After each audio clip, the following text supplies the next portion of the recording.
कि तेरे आने का इंतज़ार आज से नहीं पिछले 7 सालों से है। कि तेरे आने का इंतज़ार आज से नहीं पिछले 7 सालों से है। बदल गया होगा चेहरा तुम्हारा, बदल गई होगी सूरत तुम्हारी। क्या पहचान पाऊंगी मैं? हाँ, पहचान लूंगी मैं, क्योंकि तुम्हारा मेरा साथ आज से नहीं उस पहली बार से है, उस पहली बार से है। नमस्कार, आगाज हो चुका है पुण्य श्लोक अहिल्याबाई शो में उस पल का जिसका हमें इंतजार लंबे समय से था। किसका? खंडेराव, युवा खंडेराव के आगमन का। और दिखाया जा रहा है कि खंडेराव का आगमन हो चुका है और रानी अहिल्या, जी हाँ, छोटी रानी अहिल्या बाई होलकर जो है किस रूप में उन्हें देखेंगी, कैसे वो उनको देखेंगे, ये सोच रही हैं।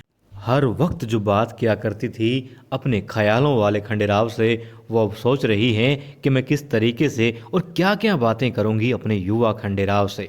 और वो कहती हैं कि कैसे कैसे वो मुझे देखेंगे, वो मुझे सखी कहेंगे या संगिनी कहेंगे। और ये बात कौन कह रही है? वो रानी अहिल्या कह रही है, जो खुद कुछ वक्त पहले तक इन भावों से अनजान थी। और हरकू बाई के साथ मिलकर के गौतम साहब ने उन्हें ये बात, ये एहसास याद करवाए थे कि हाँ, तुम पत्नी भी हो युवा खंडेराव की। रूप कैसा होगा मालूम नहीं, मगर स्वरूप वही है, वीर योद्धा वाला।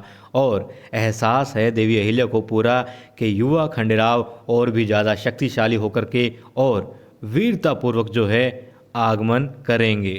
कभी जो पेड़ पे चढ़ करके फूलों को, उसकी डालों को हिला करके गिराया करता था, वो खंडेराव अब महज तलवार के इशारे भर से उस फूल की सुगंध को अपने हाथों में समा लेता है। और अब दिखाया जा रहा है कि युवा खंडेराव आ रहे हैं महल में और स्वागत की पूरी तैयारियां हैं। महल सजा हुआ है, हर तरफ रौनक है, नारे लगाए जा रहे हैं। युवा खंडेराव का आगमन है, कोई छोटी बात नहीं है। और जिस तरीके से किसी भी युवराज का स्वागत होना चाहिए, बिल्कुल ठीक उसी तरीके से स्वागत किया जा रहा है। और युवा खंडेराव महल के अंदर दाखिल होते हैं, घोड़े पर बहुत ही सुंदर तरीके से उतरते हैं घोड़े पर। और फिर सबसे पहले बाहें फैलाए इंतज़ार कर रहे थे मल्हार राव होलकर सरकार अपने युवा युवराज बेटे का।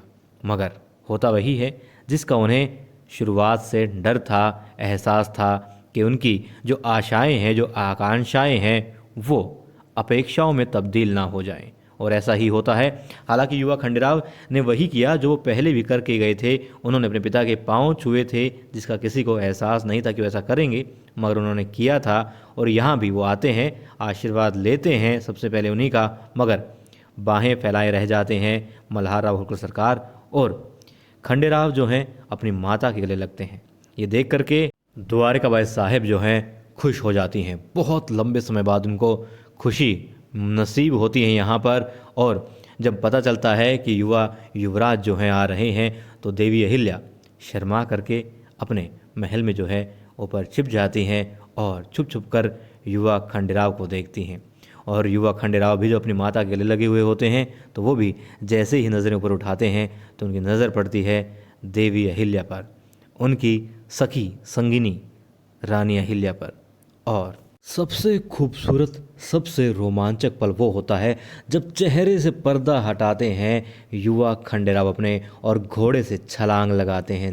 इंतज़ार तो यहाँ पर ख़त्म हो गया कि खंडेराव कब आएंगे, मगर सवाल खड़ा हो गया है कि रानी अहिल्या और मालवा का जो अभिमान आ रहा है, वो जो मल्हार राव होलकर की अपेक्षाएं हैं, क्या उनका सम्मान रख पाएंगे?